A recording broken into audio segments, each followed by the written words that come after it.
নমস্কার বন্ধুরা, সবাই কেমন আছেন? আশা করছি খুব ভালো আছেন। তুলিস ওয়ার্ল্ডে সবাইকে স্বাগত।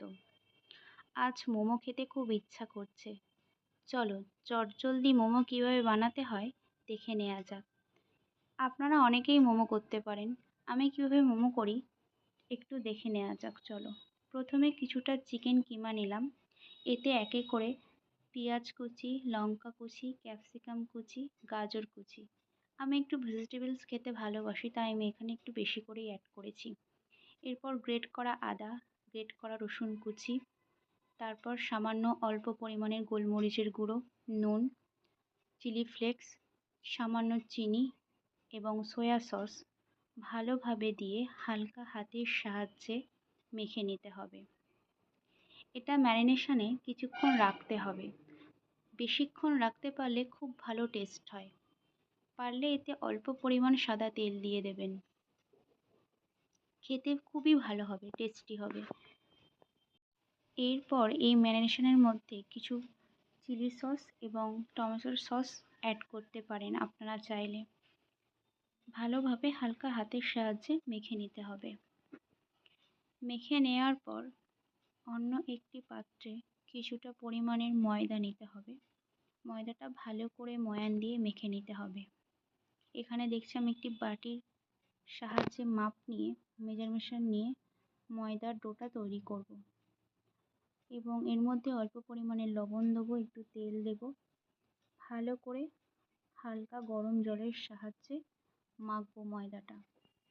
ভালোভাবে মাখতে হবে। যত ময়দা সফট হবে তত মোমোটা খেতে সুন্দর হবে। ময়দা কিছুক্ষণ ঢাকা দিয়ে রাখতে হবে। রেস্টে রেখে ঠিক অনেকটা এই রকম দেখতে হয়েছে। এবার আমি ছোট ছোট গুটি করে ময়দাগুলোকে বেলে নিয়েছি। বেলার পরে সেই আগে করে রাখা ম্যারিনেশনের পুরটা এই লুচির মতো আকার দিয়ে এবার আমি শেপ করে নেব। এবার আপনারা চাইলে যেটা ইচ্ছা শেপ দিতে পারেন, বিভিন্ন শেপ দেওয়া যেতে পারে। আমি এখানে কীভাবে শেপ করব আপনারা দেখে নিন। চলো দেখে নেওয়া যাক।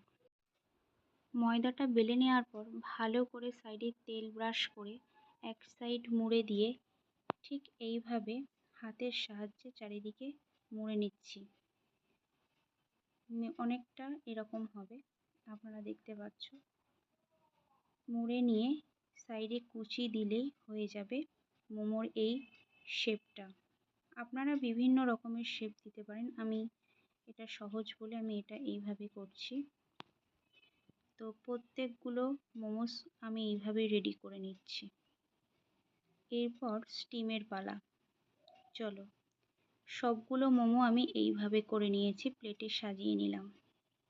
স্টিমের জন্য আমি প্রথমে জল ফুটতে দিয়েছি এবং তেল ব্রাশ করে মোমোর গায়ে তেল ব্রাশ করে সেটাকে স্টিম করতে বসাবো।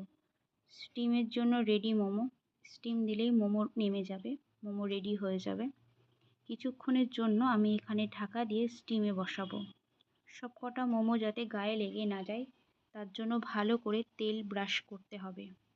জল মোটামুটি গরম হয়ে গেছে। এবার আমি স্টিমে মোমোর ঢাকনাটা দিয়ে দিলাম। কিছুক্ষণ পর মোমো রেডি হয়ে যাবে। ঢাকনা খুলে দিলেই গরম গরম স্যুপের সাথে পরিবেশন করুন মোমোর এই রেসিপিটি। টাটা।